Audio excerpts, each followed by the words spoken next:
very possibly never been removed. No, I'm pretty sure it has. One of the fasteners was incorrect. This is the original hood insulation. We got a little buddy on the back of it. Oh, he fell off. There's a dead spider. Here he is. Don't know how old this guy is. Could be 21, could be 3. No way to know.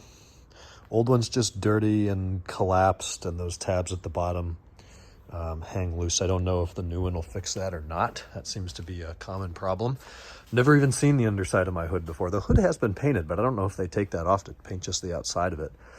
No real surprises in here. Some cracking along whatever filler they put in between the sheet metal and the structure. Specifically here, you can see that's cracked apart. They probably all look like that at this point. Doesn't much matter. You know, I could replace these things. I never use them. Truly never use them. And they work fine. The only negative is those wiring things are broken off their tabs, so somebody has put some sort of like butyl tape on that. I didn't even know that was there. You can see the crack in that stuff now. But it works. It doesn't leak. It's not obviously destroyed. The hose still bends a little bit in my hand, so I'm just going to leave it for now. That's easy enough to change later. I bought 3 of these. The new one's nice and clean and black. I'll put them next to each other. Somebody once told me the world is gonna roll me. I ain't the sharpest tool. For anybody wondering, it is that. And wow, holy cow. Look at the difference. Job done. Takes 14 of those screw clips. They don't screw very well, so you kind of just set the flathead up there and give it a tap with a mallet and it pops into place. So nice and black now. Okay, nerding out. Check it out. Before after shots. Look how dirty everything gets. Shouldn't be surprised. It's 21 years, 226,000 miles. Nice. Okay, other news today. Working on the Le Mans car. Got the motor mounts in. I ordered the kit from FCP, as I always do, the Cortico or Corteco parts. They sent me 2 lefts. So I had another set in stock, thankfully, way over there for Caesar's car. So I had to rob those right now. So I've got to reach out to FCP tonight, open up a little bitch fest, and get another right motor mount. Actually, it's, yeah, the right motor mount.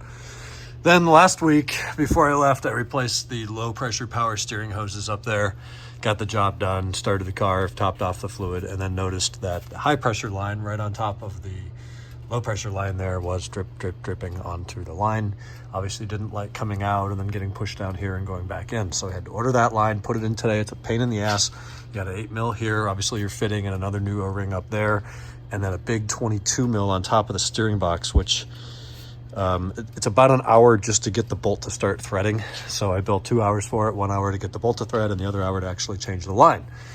Very obnoxious, but that's done. The rear door panels are done. I had to do a bunch of repairs on those. They're reinstalled, both of them.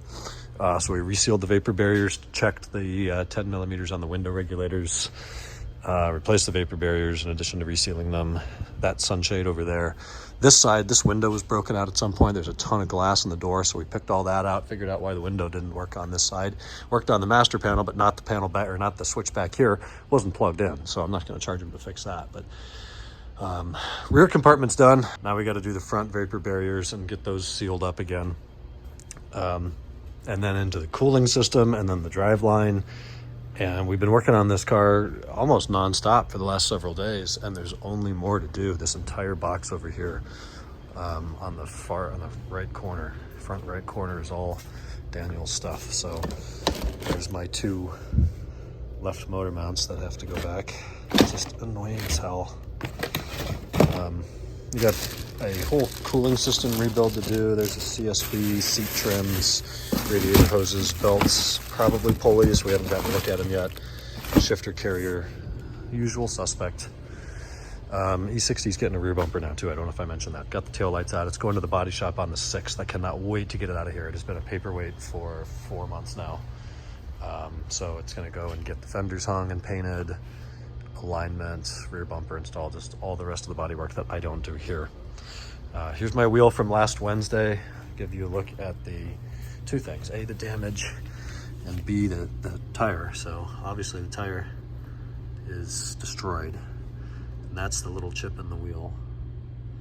And that chip has been there for a long time. So that's those two reasons. I know that's dumb, but those are the two reasons I'm replacing this wheel. And obviously the tires, they were due Friday. They didn't come Friday. They were due Saturday. They did not deliver Saturday. They were due today, did not deliver today. So hopefully tomorrow. In the meantime, I've got this scuzzy wheel on the car, though it works. It's off of this car. All four of those are getting refinished. Several of them are bent and the finish is just completely wrong. You know, paint shops don't understand how this finish works, so they just kind of paint it gray silver and it does not look good. So I'm gonna clean up tools, get out of here. It's 6 o'clock and I might head over and see Kenan tonight.